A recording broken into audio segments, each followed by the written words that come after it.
আসসালামু আলাইকুম viewers, welcome to momos kitchen. আমার আজকের রেসিপিতে থাকছে ভীষণ মজাদার শিমের বিচি দিয়ে মুরগির মাংস রান্না। নোয়াখালীর একটি জনপ্রিয় খাবারের মধ্যে অন্যতম হলো শিমের বিচি রান্না। এই শিমের বিচিটা মাছ কিংবা মাংস সবকিছুর সাথেই অসম্ভব মজাদার হয়। আজকের রেসিপির জন্য এখানে আমি 1 কেজি শিমের বিচিকে খোসা ছাড়িয়ে ধুয়ে পরিষ্কার করে নিয়েছি। আর এখানে নিয়েছি 1.5 কেজি পরিমাণ মুরগির মাংস। দিয়ে দিলাম স্বাদমতো লবণ, সামান্য একটু হলুদের গুঁড়ো আর দিয়ে দিলাম সামান্য একটু মরিচের গুঁড়ো। আমি মুরগির মাংসটাকে ভেজে রান্না করব, তাই এর মধ্যে মশলাটা মেখে নিলাম। চুলায় একটি প্যান বসিয়ে এর মধ্যে কিছুটা তেল গরম করে নিয়েছি আর এক এক করে আমি মুরগির মাংসগুলো দিয়ে দিলাম।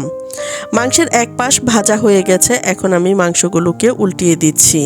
মাংসের অপর পাশটাও ভাজা হয়ে গেছে, এখন আমি মাংসগুলোকে তুলে নিচ্ছি। আর একই প্যানের মধ্যে আমি রান্নাটা কমপ্লিট করব, তাই এর মধ্যে দিয়ে দিলাম আরও কিছুটা তেল। দিয়ে দিলাম 5-6টি এলাচ, 3 টুকরা দারুচিনি আর দিয়ে দিলাম 2টো তেজপাতাকে টুকরো করে, আর দিয়ে দিলাম কয়েকটি লবঙ্গ। এখন দিয়ে দিলাম প্রায় 1 কাপ মতো পেঁয়াজ কুচি। পেঁয়াজগুলোকে কিছুটা নরম করে ভেজে নিলাম। এখন দিয়ে দিলাম আদা পেস্ট 2 টেবিল চামচ পরিমাণ, রসুন পেস্ট 1 টেবিল চামচ পরিমাণ, আর দিয়ে দিলাম স্বাদমতো লবণ। আর লবণটা বুঝে দিতে হবে, কেননা আমরা মাংসটা ভেজে নেওয়ার সময় কিছুটা লবণ ব্যবহার করেছি। দিয়ে দিলাম হলুদের গুঁড়া 1/2 টেবিল চামচ পরিমাণ, মরিচের গুঁড়া দিয়ে দিলাম 1 টেবিল চামচ পরিমাণ, ধনিয়া আর জিরা গুঁড়াও দিয়ে দিলাম 1 টেবিল চামচ করে, গোলমরিচের গুঁড়ো দিয়ে দিলাম 1/2 চা চামচ মতো। এখন আমি মশলাগুলোকে কষিয়ে নিচ্ছি। আর এখন দিয়ে দিলাম একটি টমেটোকে কিউব করে কেটে। আর সবগুলো উপকরণকে একসাথে খুব ভালোভাবে কষিয়ে নিলাম। আর মশলা থেকে যখন তেলটা ছেড়ে এসেছে, তখন আমি এর মধ্যে ভেজে রাখা মুরগির মাংসগুলো দিয়ে দিলাম। আর মাংসটা দিয়ে আমি আবারও কিছুক্ষণ সময়ের জন্য কষিয়ে নিচ্ছি। এর মধ্যে আমি সামান্য একটু পানি দিয়ে মাংসটাকে কষিয়ে নিচ্ছি, যেন মাংসটা অনেকটাই সিদ্ধ হয়ে যায়।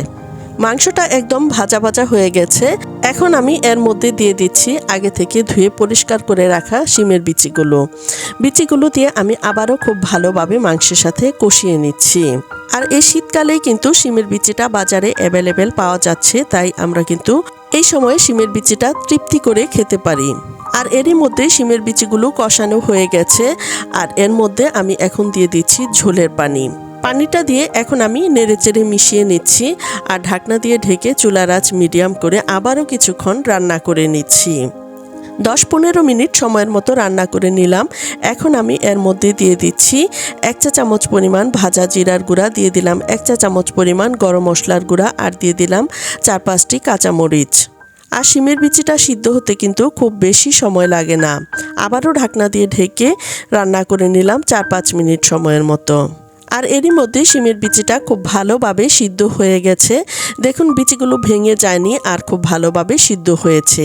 এখন আমি এর মধ্যে কিছুটা ধনিয়া পাতা দিয়ে দিলাম আর চুলার জাল বন্ধ করে দিলাম। আর এরই মধ্যে আমার তরকারিটা রান্না করা হয়ে গেছে।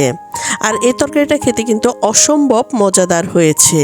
আর এখন আমি পরিবেশন করে দেখাচ্ছি। দেখুন, এটা দেখেই বোঝা যাচ্ছে কতটা লোভনীয় হয়েছে। আশা করছি আমার আজকের এই ভিডিওটি আপনাদের অনেক বেশি ভালো লেগেছে। ভিডিওটি ভালো লাগলে চ্যানেলটি সাবস্ক্রাইব করে পাশে থাকবেন এবং পাশে থাকা বেল আইকনটি ক্লিক করে দিবেন।